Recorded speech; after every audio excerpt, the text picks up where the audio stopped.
balanced vibrations to all of you watching. I'm Mystic Mommy, of course.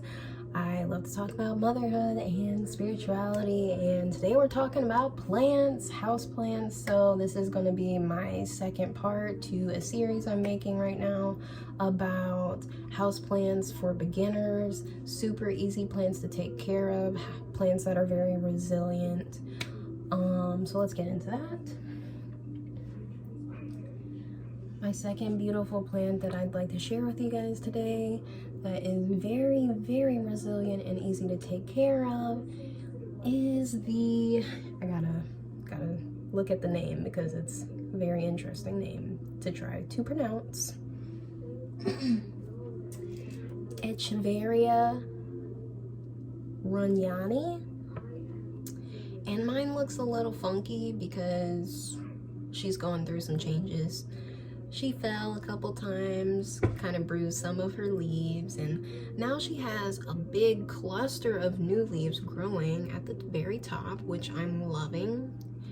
So let me tell you a little bit about this plant. By the way, it has a nickname. It's called Topsy Turvy, which I think it's actually because of the interesting way that its leaves kind of are pleated. Usually Echeveria plants, the shape of them is a little bit different. So this one actually has a more unique kind of curve to its leaves. So you'll have to look more into that specifically, but let me just talk about her a little bit. She was part of a set that was in a pot together of like 4 different succulents, and 2 of those succulents did not make it. Some of their babies did make it, but they got root rot.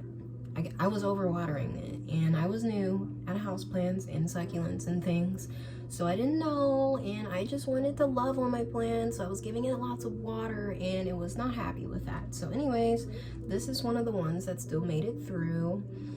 And the interesting thing about Echeverias is that it has this weird kind of thing where it's constantly detoxing its leaves. That's what I'm going to call it. That's not the scientific term. But literally, there's always one leaf at the very bottom that is getting weaker. It's getting soft. It's drying out and falls off. Slowly but surely, just one leaf at a time. So that doesn't mean that your plant is dying, so don't be concerned about it. It's normal. A lot of succulents do that kind of thing. So I think it's due to lack of sunlight. Usually the leaves on the bottom don't get as much sun. But don't worry about it. It's normal.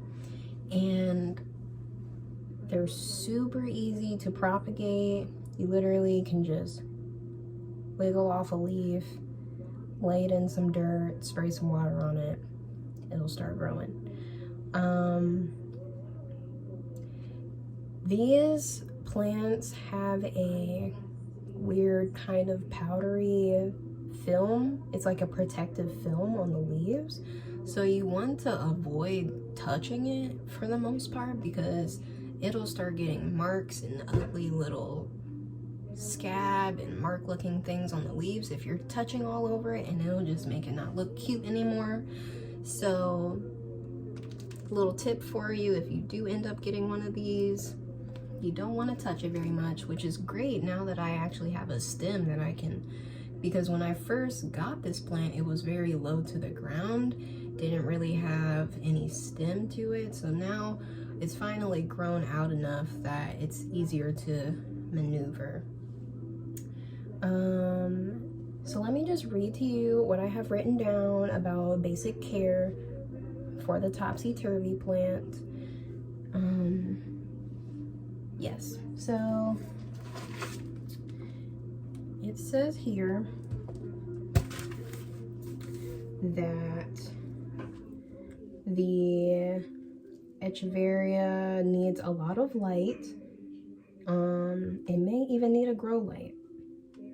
It is cold hardy, and it can survive in 20-degree weather. I actually have mine sitting in the window, so right now in the dead of winter. But it gets a lot of afternoon light, so it's happy. It is a summer dormant succulent. So you'll want to reduce the water that you give it in the summer. Personally, I just watered it once a week. I still water it just about once a week. So just kind of feel it out. Let's see. It says the Echeveria is prone to root rot. Give it just enough to keep it alive. So yeah, so succulents, usually you don't want to overwater them. You don't want to water them constantly.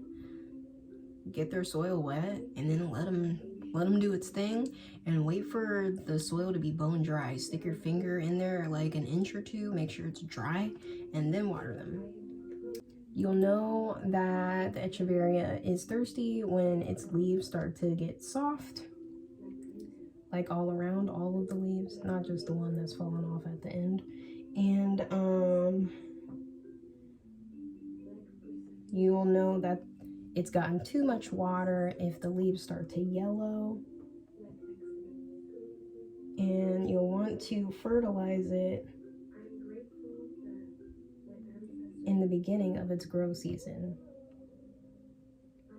which I would assume would be towards the fall because it's dormant in the summer. So that's the Echeveria.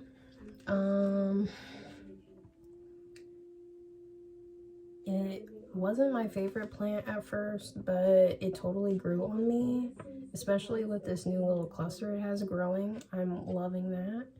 Also, if you look, it has a whole bunch of little babies on the bottom of the stem, and that's super cute. So yeah, very easy plant, super cute sometimes, just as long as you don't touch it. Don't let your kids touch it. That's where you gotta watch, because my kids were all over this plant. And so you can kind of see right here, you see these little darker green spots? That's what it looks like after you touch it. So see how cute it is up here versus this ugliness down here? You want to avoid that, okay? But yeah, so this is the Topsy Turvy Echeveria Runyonii plant, and I hope you guys enjoyed this video. I tried really hard to not ramble too much. So thanks for watching. Please subscribe if you have not.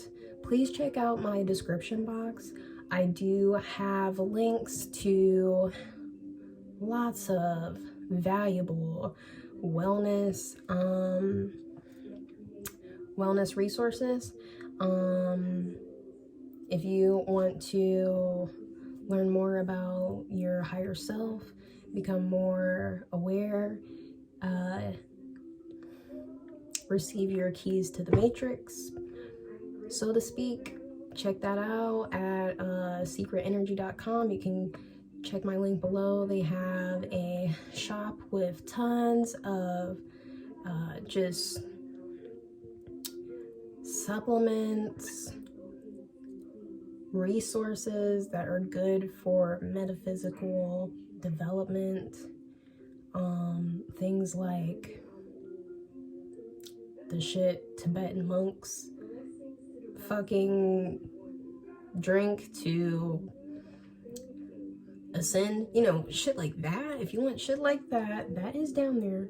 If you just want some herbal teas, that's down there too. Shop Upful Blends. They have the best indigenous raw herbal blends and supplements for your health and wellness, for your mind, body, and soul. It is Black owned. All of my affiliate links are Black owned businesses, so please check those out and support Black entrepreneurship. Also,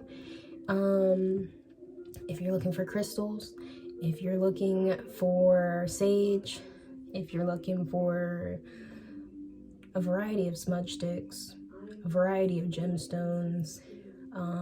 Check out Black Girl's Healing House. Shop my link below.